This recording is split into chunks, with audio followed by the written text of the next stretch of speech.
Hi,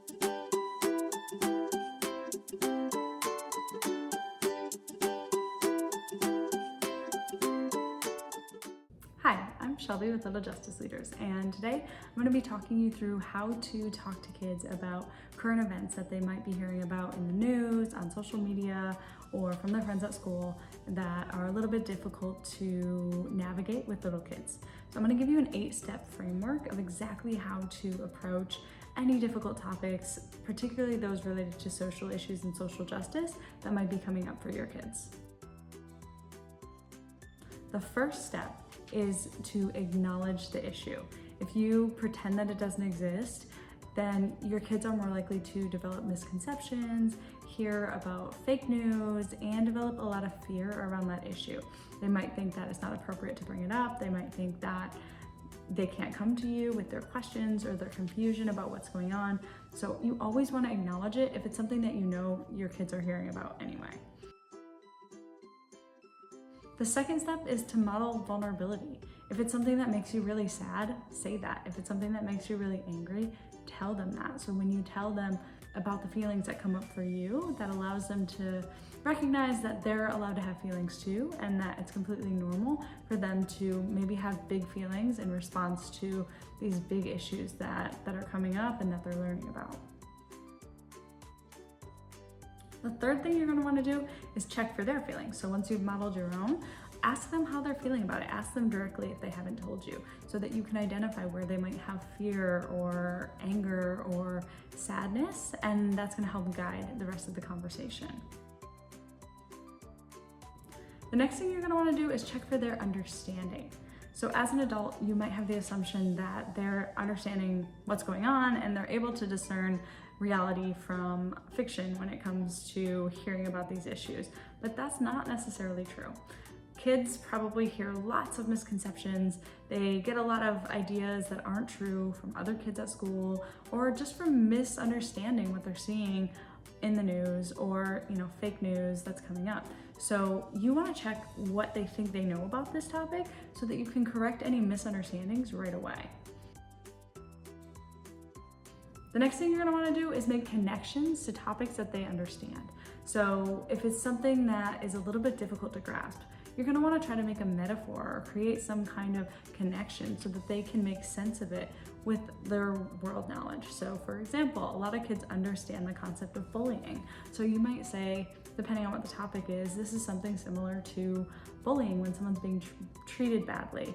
And how does that make you feel? And so then you're able to connect that to something that they understand so they can start to grasp the issue that you're talking about.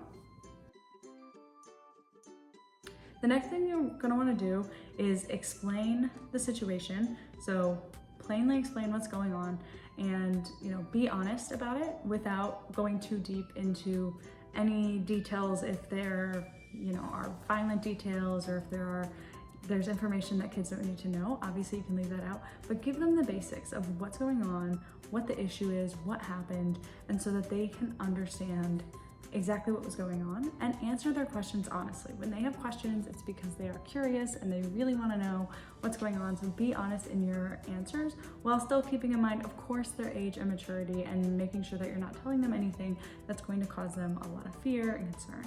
Make sure you're also reinforcing their safety so that they know that just because this event is going on in the world, or something happened, for example, in your town or in the world, that they're still safe. They're safe right now. So be sure to continue to remind them of that.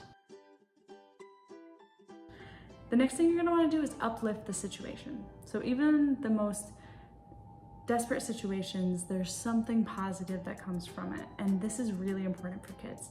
As adults, we want to face issues head on and be realistic about them. But for kids, giving them something positive to look to can really help them better understand an issue and feel less anxiety about it.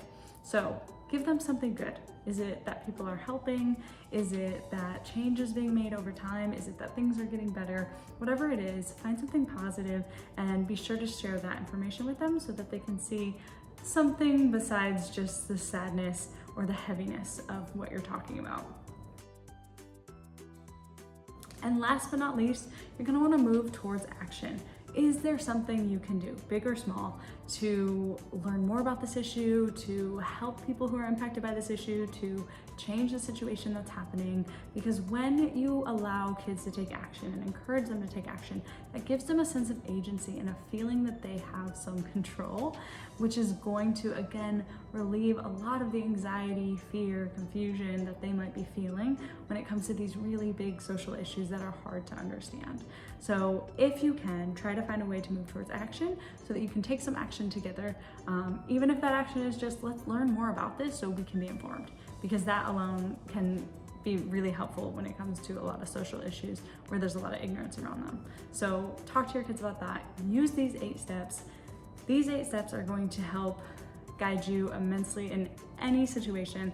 Now, we have a guide that walks through these steps in details, including walking through an example of exactly how this can go in the real world with an issue. So if you want to download that guide, we'll put the link below, and that should help you even more. So I really hope this is helpful. If you want more tips on social justice, be sure to subscribe to our channel.